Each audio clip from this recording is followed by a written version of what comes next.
మీనాక్షి చౌదరి టాలీవుడ్లో క్రేజీ హీరోయిన్గా వరుస హిట్లతో దూసుకెళ్తోంది.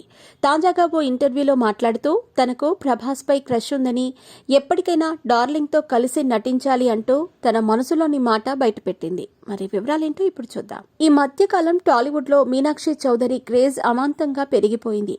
వరుసగా మంచి అవకాశాలు అందుకుంటూ సూపర్ హిట్ మూవీస్లో నటిస్తోంది.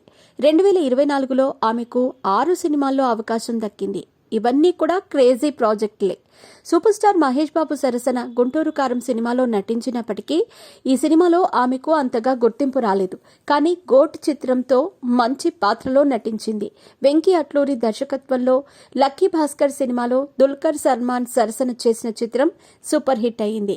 ఇందులో మీనాక్షి నటనకు ప్రేక్షకులు ఫిదా అయిపోయారు. వరుణ్ తేజ్తో మట్కా, విశ్వక్సేన్తో మెకానిక్ రాకీ చిత్రాలలో కూడా ఆమె నటించింది. తాజాగా సంక్రాంతి సందర్భంగా విడుదలైన సంక్రాంతికి వస్తున్నాం చిత్రం బ్లాక్ బస్టర్ హిట్ గా నిలిచింది. గ్లామర్ తో యువతను ఆకర్షిస్తూ వరుస సినిమాల్లో ఆఫర్స్ అందుకుంటూ మీనాక్షి దూసుకెళ్తోంది. ఈ అమ్మడు కెరీర్ ప్రారంభంలో కొన్ని ఫ్లాప్లను కూడా ఎదుర్కొంది. ఆమె నటించిన ఖిలాడి డిజాస్టర్ గా నిలిచింది. కానీ ఆమె గ్లామర్ లో మాత్రం రెచ్చిపోయింది. ఇటీవల ఇంటర్వ్యూలో మీనాక్షి తన క్రష్ గురించి ఓపెన్ గా చెప్పింది.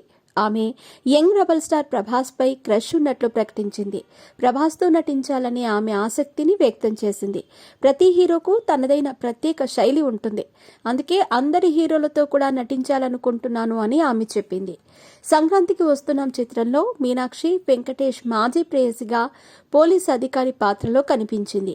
ఈ చిత్రంలో వెంకటేష్, ఐశ్వర్య రాజేష్, మీనాక్షి మధ్య కామెడీ సన్నివేశాలు ప్రేక్షకులను మెప్పించాయి.